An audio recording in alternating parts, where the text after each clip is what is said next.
Channel देख रहे हैं। मैं इमरान खान हूं। खैबर पख्तूनख्वा के वज़ीर आला सुहेल आफरीदी ने धरना दिया था अडियाला जेल के बाहर। रात के आखिरी पहर उन्होंने अपना ये धरना खत्म कर दिया। खैबर पख्तूनख्वा के वज़ीर आला के साथ सलमान अकरम राजा थे, दीगर बहुत सारे अरकान असम्बली थे। जो लोग नहीं पहुंचे थे वो भी आ गए थे। मैंने पिछले वीलॉग में बताया आपको, शहरियार आफरीदी का, जुनैद अकबर साहब का, तो ये लोग भी पहुंच गए थे क्योंकि गंडापुर नहीं आए और गंडापुर का कोई भाई भी नहीं आया। तो शानदाना गुलजार साहबा भी वहां पे आई थी और दीगर बहुत सारे जो पाकिस्तान तहरीक इंसाफ के MNAs MPAs वो वहां पे अडियाला जेल के बाहर देखे गए और इन्होंने यहां पे आकर एहतजाज किया, धरना दिया। इमरान खान साहब से मुलाकात करने की कोशिश की लेकिन इंतजामिया टस से बस नहीं हुई और कोई मुलाकात नहीं करवाई गई। रात को लगभग 2:45 बजे ये धरना कॉल ऑफ कर दिया गया और खैबर पख्तूनख्वा के तमाम MPAs और जो MNAs उनके साथ मौजूद थे वो सारे गाड़ियों में बैठ के वहां से रवाना हो गए। लेकिन जाने से पहले उन्होंने कुछ बयानात दिए। एक बयान जो है वो शाहिद खटक का था, जिन्होंने कहा कि हम कल इनके ऊपर एक बाउंसर मारेंगे और जल्द आपको बहुत सारी चीजें और बहुत सारी इंफॉर्मेशन मिलेगी। इसके बाद सलमान अकरम राजा साहब ने भी अनाउंसमेंट किया, बाकी लोगों ने भी अनाउंसमेंट किया। ये लोग चाह रहे थे कि इमरान खान साहब से मुलाकात हो जाए, चाहे इमरान खान साहब के डॉक्टर्स की मुलाकात हो जाए, चाहे कोई सियासी बात हो या ना हो, लेकिन इमरान खान साहब से मुलाकात होनी चाहिए। तशवीश बढ़ती जा रही। देखिए, जो काबिल एतबार सोर्सेज है ना, उनसे कोई भी मालूमात इमरान खान साहब के हवाले से अभी तक बाहर नहीं आई। यह जरूर पता चला कि इमरान खान साहब अस्पताल पहुंचे और उन्हें पिम्स अस्पताल लाया गया इस्लामाबाद में और उनका एक इलाज भी किया गया, एक ट्रीटमेंट था उनका, वो उनको दिया गया। लेकिन किसी भी इमरान खान साहब के करीबी शख्स से या किसी ऐसे सोर्स से जो मालूमात, जिसकी मालूमात के ऊपर भरोसा किया जा सके, जिसकी मालूमात पे इमरान खान साहब के कारकुन, उनकी पार्टी के लोग या उनकी फैमिली के लोग भरोसा करें, उससे इमरान खान साहब की मुलाकात नहीं हुई। हम सहाफियों के पास भी जो खबरें हैं वो मुख्तलिफ जराए से हैं। कुछ अस्पताल के जराए हैं, कुछ पुलिस के जराए हैं, कुछ एजेंसियों के जराए हैं, कुछ जराए जो हैं वो जेल के जराए हैं। तो सब अपने अपने जराए को इस्तेमाल करते हुए खबरें दे रहे हैं और डॉट कनेक्टिंग हो रही है कि इमरान खान साहब को अस्पताल पहुंचा के उनका इलाज करवाया गया, जिसकी तस्दीक वफाकी वजीर इत्तलात अता तारड़ ने भी कर दी है। अब तशवीश बढ़ती जा रही है कि इमरान खान साहब की हालत क्यों इतनी खराब हुई या मामला असल में है क्या। डॉक्टर इमरान खान साहब के पहुंच गए, जो उनके जाती मुआलिज हैं वो भी पहुंच गए अडियाला के बाहर। तो ये ऑफर भी दी गई कि आप डॉक्टर्स की मुलाकात करवा दें। ये तो बिल्कुल गैर सियासी लोग हैं, ये कोई सियासी बात भी नहीं करेंगे, आकर आप करवाएं मुलाकात। खबरें आती रही कि बातचीत चल रही है, कोई बात बनने वाली है, लेकिन फिर इमरान खान साहब की कोई मुलाकात नहीं करवाई गई। डॉक्टर आसिम यूसुफ जो इमरान खान साहब के अपने डॉक्टर हैं और दीगर कुछ डॉक्टर हैं, 2-3 मुआलिज थे, वो रात गए तक इंतजार करते रहे, लेकिन जब मुलाकात नहीं हुई तो फिर वो चले गए। और 2:45 बजे पाकिस्तान तहरीक इंसाफ ने धरना खत्म कर दिया और अब एक नई हिकमत अमली का अनाउंसमेंट सुबह किया जाएगा। यह हिकमत अमली जो अनाउंस की जाएगी ये सुप्रीम कोर्ट ऑफ पाकिस्तान के अहाते से की जाएगी। इत्तला यह है कि पाकिस्तान तहरीक इंसाफ ने अनाउंस किया है जाते जाते कि तमाम MNAs MPAs सेनेटर्स और टिकट होल्डर्स, ये सारे लोग और जो ओहदेदार हैं वो सारे लोग पहुंचे सुप्रीम कोर्ट ऑफ पाकिस्तान और अगला धरना सुप्रीम कोर्ट ऑफ पाकिस्तान में दिया जाएगा। अब सुबह 10 बजे मुझे ऐसा लगता है कि सुप्रीम कोर्ट ऑफ पाकिस्तान के बाहर एक पूरा कर्फ्यू का माहौल बना दिया जाएगा। जो रेड जोन है उसे सील कर दिया जाएगा और कोशिश की जाएगी कि पाकिस्तान तहरीक इंसाफ के लोग धरना ना दे सकें। लेकिन देखिए, जो अरकान असेंबली हैं, जो सेनेटर्स हैं, उनका अपना एक इस्तेहकाक होता है। उनके साथ आप जोर जबरदस्ती अगर रेड जोन में करेंगे तो ये खबर इंटरनेशनल मीडिया पे जाएगी और हर तरफ ये रोला पड़ जाएगा। इतना आसान नहीं होता कि एस्टेब्लिशमेंट का जो दिल करे वो करती चली जाए। आप बहुत जुल्म कर रहे हैं, बहुत जबर कर रहे हैं, बहुत सारी चीजें आपने की है, लेकिन आप हर वक्त सारा कुछ नहीं कर सकते। तो पाकिस्तान तहरीक इंसाफ के जो अरकान असेंबली हैं, जिन्होंने इमरान खान साहब के नाम के ऊपर वोट लिया है, जो जाकर सीटों पर बैठ गए हैं, अब उनका इम्तिहान शुरू हो गया। अवाम ने तो बार बार इम्तिहान में पास होकर दिखाया, लेकिन असल इम्तिहान जो है वो अब अरकान असेंबली का है, सेनेटर्स का है, कौमी असेंबली के अरकान का है, सूबाई असेंबली के अरकान का है, वुज़रा का है, जो माजी में वजारतें लेते रहे उनका इम्तिहान है। अब इन सारे लोगों को आकर सुप्रीम कोर्ट ऑफ पाकिस्तान में एहतजाज रिकॉर्ड करवाना पड़ेगा और जितनी भी कॉल्स दी जाए उन तमाम कॉल्स के ऊपर इन लोगों को आना पड़ेगा। तो पहली हिकमत अमली ये है कि सुप्रीम कोर्ट ऑफ पाकिस्तान में जाकर धरना देंगे और वहां पे ये कोई अनाउंसमेंट करेंगे जो अगले लायामल के हवाले से होगी। और याद रखिएगा जुम्मे का दिन है, सुबह 10 बजे इन्होंने रखा है, तो ये 12-1 बजे तक चलेगा मामला मैक्सिमम। उसके बाद जुम्मे की नमाज हो जाएगी और फिर हफ्ते वाले दिन खैबर पख्तूनख्वा में ही दोबारा पॉलिटिकल एक्टिविटीज है सुहेल अफरीदी की। एक नए जिले में वो जा रहे हैं, गालिबन इस मरतबा वो सवाबी में जा रहे हैं, जहां पे बहुत बड़ी एक्टिविटी पॉलिटिकल होने जा रही है।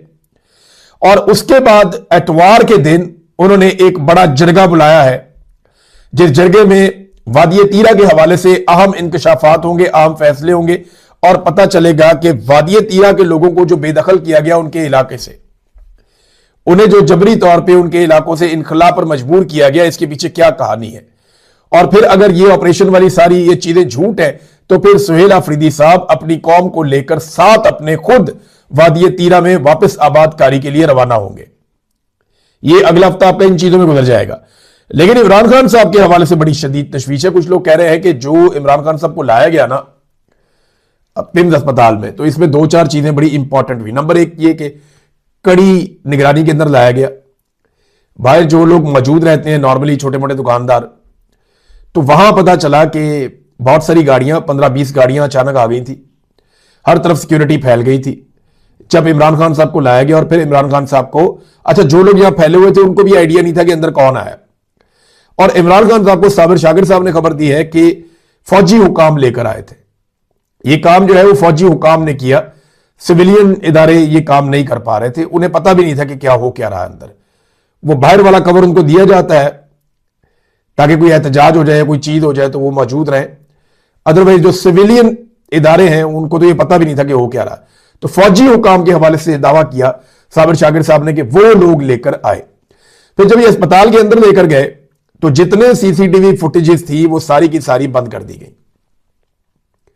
कोई भी कैमरा काम नहीं कर रहा था कि किसी जगह से भी इमरान खान साहब की कोई झलक, कोई चीज बाहर ना आ जाए। ये आसिम मुनीर साहब की एक बड़ी जिद है कि मैं इमरान खान साहब की शक्ल किसी को नहीं देखने दूंगा। जब अदालत के अंदर से इमरान खान साहब की फोटो आ गई थी ना, तो आसिम मुनीर साहब ने बड़ी खौफनाक किस्म की इंक्वायरी करवाई थी कि ये कैसे हो सकता है, इसको रोको, इसको बंद करो।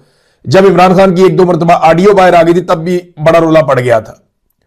तो मामला यह है कि इमरान खान साहब की शक्ल में किसी को नहीं देखने दूंगा, ये तो फील्ड मार्शल साहब का इरादा है और उनका फैसला है। तो सीसीटीवी फुटेजेस भी बंद कर दी गई और जहां से इमरान खान साहब को गुजारा गया वहां पे लाइटें भी या बिल्कुल कम कर दी गई या बंद कर दी गई और एक घेरा डाल के चारों तरफ से इमरान खान साहब को ले जाया गया। और जिस ऑपरेशन थिएटर में इमरान खान साहब का ऑपरेशन हो रहा था वहां डॉक्टर्स के अलावा भी नामालूम अफराद मौजूद थे और उनकी मौजूदगी में इमरान खान साहब को ट्रीटमेंट दिया गया है। यह है नाज़रीन वो सारी सूरत हाल। अब उनकी फैमिली, उनके घर वाले, उनकी पार्टी और पाकिस्तानी वो तशवीश में है, परेशान है कि इमरान खान को ऐसा हुआ क्या कि अचानक से पाकिस्तान टेलीविजन के ऊपर इमरान खान साहब का नाम भी चल जाता है और वो टाउट सहाफी इमरान खान साहब के हक में बोलना शुरू हो जाते हैं जिन्होंने कभी इमरान खान के हक में बात ना करने की ऐसा लगता है कि कसम खा रखी है। बहुत सारे ऐसे लोग इमरान खान के हक में बोले जो इमरान खान से शदीद नफरत करते हैं, लेकिन ये अचानक से इतनी बड़ी तब्दीली नहीं आ सकती। तो ये सारी चीजें तशवीश में मुब्तला कर रही हैं पाकिस्तान तहरीक इंसाफ को, इमरान खान साहब की फैमिली को। अब होगा क्या इसके बारे में हम बात बाद में करेंगे, लेकिन एक चीज मैं आपको बताऊं, एक तरफ एक सूबे का वजीर आला अडियाला जेल के बाहर बैठा था, इतनी बड़ी पॉलिटिकल एक नाइंसाफी है और पाकिस्तान का कोई मीडिया उसे नहीं दिखा रहा था। दूसरी तरफ एक सूबे की राजकुमारी वजीर आला वो टीवी पे बैठी थी और सारे टीवी उसको दिखा रहे थे और वो अपनी ब्यूरोक्रेसी के साथ बैठ के एक नाकाम अदाकारी और एक नाकाम ड्रामा कर रही थी। एक तो मैंडेट ही नहीं है, जाली हुकूमत है, थोड़े से एमपीएस हैं, इतने से एमपीएस के साथ तो अपोजिशन नहीं बनती जितने एमपीएस के साथ उसको वजीर आला बना दिया पकड़ के। जाली हुकूमत, जाली वजीर, जाली फार्म 47 सारों के और जालसाजी करके इक्तदार पे कब्जा कर लिया। फौज ने डंडा देके ब्यूरोक्रेसी को इनके पीछे लगा दिया। अब वहां बैठ के अपने डीसी कमिश्नर के साथ पूरा कुश्ती खेल रही। किया क्या है इन्होंने, देखें, वो एक मजार के ऊपर एक फैमिली आई, मियां बीवी और उनका बच्चा, एक बेटी छोटी, वो बीवी और बेटी निकलती है और निकल के वो मैन होल में गिर जाते हैं। अब उसके बाद बजाय इसके कि उसके शौहर की दादरसी की जाए, उसकी बात सुनी जाए, वो कह रहा है, सबको बता रहा है कि इधर गिरे हैं, वो इसके अंदर वो गिरे हैं, हमारी मदद करो। बजाय मदद करने के पुलिस वाले आए और ऐनी शाहिदीन के मुताबिक 2 थप्पड़ मारे उस आदमी को और ले जाकर गायब कर दिया। उस आदमी पे तशद्दुद भी किया गया। ये जियो के ऊपर चला गया, उसके ऊपर इतना तशद्दुद किया गया कि उसे बाद में मंजरे आम पे ही नहीं आने दिया गया। उसकी अभी तक कोई बात सुनवाई नहीं गई। उसकी बीवी और बच्ची जो है वो नाले के अंदर से बरामद हो गया, उसके अंदर से, गटर के अंदर से, कई घंटों के ऑपरेशन के बाद उन्हें मुर्दा खाना में शिफ्ट कर दिया गया और मुर्दा खाना से निकाल के ईदी की एम्बुलेंस में डाल के फौरी तौर पे उनके गांव मुंतकिल कर दिया गया, फौरी तौर पे गांव में रवाना कर दिया गया। और वो बंदा जो है शौहर, उसको अब तक सामने नहीं आने दिया गया दोबारा। ये लोगों को पागल समझते हैं और बैठ के बाद में आपस में फिक्स मैच खेल रहे हैं कि ब्यूरोक्रेसी सारी बिठाई और ड्रामा कर रहे हैं। इसी तरह के ड्रामे शहबाज शरीफ करता था, डबो के रख दिया उसने पाकिस्तान को। यही ड्रामे ये राजकुमारी भी कर रही है, ये भी पाकिस्तान का बेड़ा ही गर्क करेगी। इसके बाप ने भी पाकिस्तान का बेड़ा गर्क किया। जो इन्होंने आईपीपीज के मुआहदे किए, जो इन्होंने एलएनजी के मुआहदे किए, जो इन्होंने कमीशनें खाई हैं पाकिस्तान के अंदर बड़े बड़े प्रोजेक्ट्स के अंदर, बेड़ा गर्क कर दिया मुल्क का पकड़ के। आज तक ये मनी ट्रेल नहीं दे सका पूरा खानदान मिलकर। इनके अपने घर का बच्चा गिरे ना गटर में तो इनको लग पता जाए। फर्ज करें ना, ये जुनेद सफदर की अभी इन्होंने शादी की है, कुछ अरसे के बाद इसके, हां अल्लाह ताला करे कोई बच्ची पैदा हो जाए तो इसकी बीवी और बच्ची किसी गटर में गिर जाए और जुनेद कहे कि उनको निकालो, और सामने से एक एसएचओ आके जुनेद को चपेड़े मार के ले जाके सीटता हुआ, और उसके बाद उसकी खातिरदारी करे जाके थाने में, चंगी उसकी क्लास लें, तो उसके बाद मैं इनसे पूछूंगा कि क्या हुआ। देखो, अपने बच्चों के बारे में सोचो। हर एक को अपना बच्चा उतना ही प्यारा होता है। इन्होंने, इनके सीने में दिल है ही नहीं। ये ड्रामा कर रही है, ये ड्रामेबाजी है सारी की सारी। इनके सीने में दिल है ही नहीं। इन्होंने 2000 से ज्यादा बंदा मावराए अदालत कत्ल कर दिया पकड़ के। मावराए अदालत कत्ल, कुछ शादो नादर कहीं पे कोई बहुत बड़ा केस होता था तो पता चलता था कि यहां पे निजाम ने कोई मावराए अदालत कत्ल कर दिया। वो इन्होंने तो तबाहियां फेर दी है। इन्होंने तो इतने कत्ल कर दिए हैं, इतनी तबाहियां फेरी हैं इन्होंने कि उसकी कोई दूसरी मिसाल ही नहीं है। 2000 से ज्यादा बंदा इन्होंने पंजाब के अंदर अब तक की इतला के मुताबिक मावराए अदालत पुलिस के हाथों कत्ल करवा दिया। एक वाकई में एक ही फैमिली के 5 लड़के मार दिए इन्होंने। कि सारे इतने बड़े क्रिमिनल थे कि सबको अलग अलग शहरों में ले जाके शादी से उठाया, जाके अलग अलग शहरों में खड़ा करके सबको गोलियां मार दी, और उनका रिकॉर्ड भी पीछे कोई नहीं मिल रहा। तो इनके सीने में दिल विल कोई नहीं है। ये कहानियां सुनाते हैं, लोगों को बेवकूफ बनाते हैं। अलीमा खानम ने एक बयान दिया अपने भाई के हवाले से, इमरान खान साहब के हवाले से। उन्होंने कहा कि इमरान खान अल्लाह की हिफाजत में है, वो लाखों लोगों की दुआओं से महफूज हैं जो हर रोज उनके लिए दुआ करते हैं। इंशाअल्लाह वो खैरियत से रहेंगे। हुकूमत और इनके एजेंटों की इन इनहराफी तदाबीर से मुतवज्जो ना हो। हमें इमरान खान के अहकामात पर अमल दरामद करने पर मरकूज रहना चाहिए। जो इमरान खान ने कहा हमें वो करना चाहिए। हमारा खानदान इमरान खान से सिर्फ मुलाकात नहीं चाहता, बल्कि हम उनकी गैर कानूनी कैद और तन्हाई से फौरी रिहाई का मुतालबा करते हैं। जब इस्लामाबाद हाई कोर्ट के चीफ जस्टिस दानिस्ता तौर पर इमरान खान को इंसाफ तक रसाई और नतीजतन आजादी से रोक रहे हैं, तो हमारे पास कोई चारा नहीं सिवाय इसके कि हम अपने आईनी हक के इज्तिमा के तहत इज्तिमाई एहतजाज करें और मुसलसल दबाव डालें ताकि उनकी रिहाई यकीनी बने। 8 फरवरी 2024 को पाकिस्तानियों ने वोट की ताकत से जुल्म और फस्तायत को शिकस्त दी। यह पाकिस्तान की खामोश इनकलाब था जो तशद्दुद से नहीं बल्कि वोट, इत्तेहाद और अज़म की ताकत से हासिल हुआ। फिर उन्होंने 8 फरवरी के हवाले से कहा कि उस पर सबको आवाज़ उठानी है, सबको एहतजाज करना है। बल्कि एक और पाकिस्तान तहरीक इंसाफ और जो अपोजिशन की जमातें हैं, तहरीक तहफ़्फ़ुज़ आईन पाकिस्तान, उन्होंने एक और अनाउंस किया कि सारा दिन आपने हड़ताल करनी है, पहिया जाम हड़ताल करनी है, हर चीज़ को आपने बंद रखना है पूरे पाकिस्तान में। और उसके बाद शाम के वक्त निकल कर जहां जहां मुमकिन हो, जिधर जिधर हो सके पूरे पाकिस्तान के अंदर मशाल बरदार रैलियां निकालनी है। मशाल बरदार रैलियां, वो जो आग जला के हाथ में पकड़ के रैली निकालते हैं ना, तो वो रैलियां निकालनी है। अगर इसके मुनाजिर पूरे पाकिस्तान से है तो ये बड़ा जबरदस्त और शानदार मुजाहरा हो जाएगा पाकिस्तान तहरीक इंसाफ की जाने से। बल्कि ये रैलियां तो पूरी दुनिया में निकाली जा सकती हैं और पूरी दुनिया से इनके मनाजिर आ सकते हैं। तो नाजरीन, ये अलीमा खानम ने स्टेटमेंट दिया है। इमरान खान साहब के बेटे ने भी स्टेटमेंट दिया है। कासिम खान का स्टेटमेंट है, मेरे वालिद इमरान खान अब तक 900 दिन से ज्यादा एक डेथ सेल में कैद है, जहां ना उन्हें खानदान से मिलने दिया जा रहा है और ना ही अपने जाती डॉक्टरों तक रसाई हासिल है। इन्हें आंख की एक खतरनाक बीमारी की तशखीस हुई है जो अगर बर वक्त और मुनासिब अस्पताल में फौरी इलाज ना किया गया तो मुस्तकिल बीनाई के नुकसान का सबब बन सकती है। दुनिया को यह देखना चाहिए कि आज के पाकिस्तान में जमहूरियत खोखली हो चुकी है और बुनियादी इंसानी हकूक को कुचला जा रहा है। सब आवाज उठाए इससे पहले कि देर हो जाए। इस तरह की चीजें कासिम खान ने भी लिखी हैं, इमरान खान साहब के साहबजादे ने। अब रोला पड़ा हुआ है हर तरफ, इंटरनेशनल मीडिया में ये खबरें छप रही हैं। टेलीग्राफ को पढ़ा मैंने और बहुत सारे अखबारात में पढ़ा, बैनुल अक़वामी मीडिया इसको छाप रहा है, रॉयटर, सब इधर उधर, कि जनाब इमरान खान साहब के साथ ज्यादती हो रही है, उनकी आंख का ट्रीटमेंट किया गया, उनको निकाला गया, लेकिन फैमिली को आगाह नहीं किया गया। और ये कोई छोटी बात नहीं है, ये बहुत बड़ी बात है, बड़ी गैर इखलाकी और गैर कानूनी बात है कि आप एक कैदी के साथ ऐसा सलूक करें, और कैदी भी वो जो साबिक वजीर आज़म है। और इमरान खान ने एक मरतबा नहीं कई मरतबा एक बात कही, और वो आप सबको याद रखनी पड़ेगी। इमरान खान साहब ने कहा था कि अगर मुझे कभी कुछ भी हुआ तो जिम्मेदार कौन होगा? आसिम मुनीर। इमरान खान साहब एक मरतबा नहीं कई मरतबा बता चुके हैं कि अगर मुझे कुछ भी हुआ तो जिम्मेदार आसिम मुनीर होगा। अच्छा, आसिम मुनीर साहब ने भी एक स्टेटमेंट दिया। आसिम मुनीर साहब का जो स्टेटमेंट है वो ये है कि हर सतह पर फिक्री तब्दीली नागुज़ीर हो चुकी है। ये जुमला जरा गौर से सुनिएगा। हर सतह पर, यानी स्टूडेंट्स में से लेकर कारोबारी तबके तक, पाकिस्तान के किसानों से लेकर पाकिस्तान के मेहनत कशों तक, पाकिस्तान के डॉक्टर से लेकर इंजीनियर से लेकर फौज के अंदर, हर तबके के अंदर, पार्लियामेंट में पढ़े लिखे लोग, कम पढ़े लिखे लोग, सबके अंदर उन्होंने कहा, हर सतह के ऊपर उन्होंने कहा जी, हर सतह पर फिक्री तब्दीली यानी सोच के अंदर एक बड़ी तब्दीली नागुज़ीर हो चुकी है, यानी बहुत जरूरी है। अब यह तब्दीली लानी पड़ेगी पाकिस्तान में। तो कौन सी तब्दीली है जो इतनी बड़ी पाकिस्तान में आनी है? देखिए, एक्चुअल तब्दीली तो पाकिस्तान में आ गई है। पाकिस्तानियों की जो फिक्री सोच है या फिक्री तब्दीली पाकिस्तानियों में आनी थी, वो तो इमरान खान ले आया। पाकिस्तानी जिस धोखे में जिंदगी गुजार रहे थे, उस धोखे से पाकिस्तानी निकल आए। पाकिस्तानियों की आंखों का ऑपरेशन हो गया। गो के ऑपरेशन करने वाले की अपनी आंख में आजकल मसला है, लेकिन पाकिस्तानियों की आंख का ऑपरेशन हो गया। यह फिक्री तब्दीली आ चुकी है। लेकिन आसिम मुनीर साहब किस फिक्री तब्दीली की बात कर रहे हैं, यह मैं आपको बता देता हूं। यह बड़े लंबे अरसे से काम चल रहा है। जनरल बाजवा के दौर में इसका आगाज हुआ था और उसके बाद तेजी से इस पर काम हो रहा है।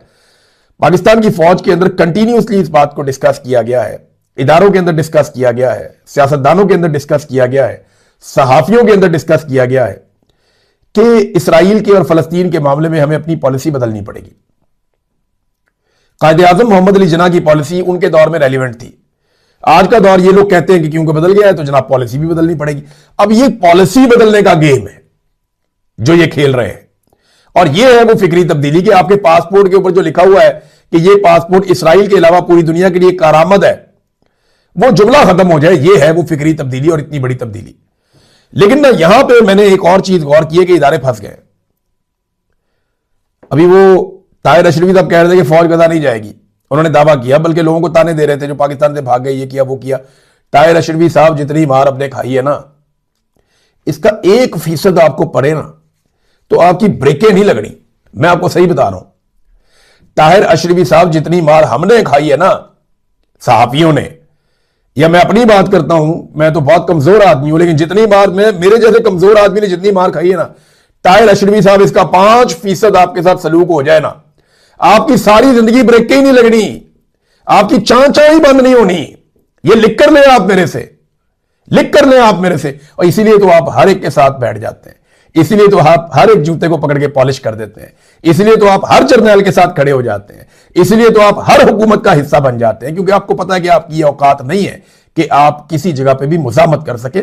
आप ये कर ही नहीं सकते, आपके अंदर ये क्वालिटी नहीं है, आपके अंदर ये है ही नहीं, आप कभी मुजामत कर ही नहीं पाएंगे, इस काबिल ही नहीं है आप।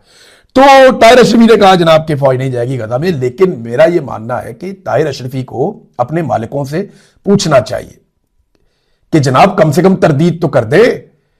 जो बात अमेरिकी वजीर खारजा मार्को रूबियो ने जो बात की है उसकी तरदीद कर दे। फिर कम से कम ये कहे कि मार्को रूबियो ने झूठ बोला है, क्योंकि मार्को रूबियो ने तो कहा कि पाकिस्तान ने खुद दरखास्त की है कि हम अपनी फौज गजा में भेजना चाहते हैं। तो ताहिर अशरफी साहब आप कह रहे हैं नहीं भेजना चाहते, मार्को रूबियो कह रहा है कि पाकिस्तान खुद अर्जी डाल रहा है कि भेजना चाहते हैं। तो आप बताएं कि आप सच बोल रहे हैं या मार्को रूबियो सच बोल रहा है? और अगर मार्को रूबियो झूठ बोल रहा है तो कम से कम आपका महकमा खारजा या आपका डीजी एसपीआर या आपका आर्मी चीफ और कोई बंदा तो आगे कह दे कि ये झूठ बोल रहा है पाकिस्तान के बारे में। वो नहीं बोलेंगे। वो इसलिए नहीं बोलेंगे कि वो जानते हैं कि मार्को रूबियो ने जो बात की है उसके पास उसका सबूत भी है, वो अर्जी उनके पास मौजूद है जिसमें ये दरखास्त उनसे की गई थी। अब जिस किस्म का रद्द-ए-अमल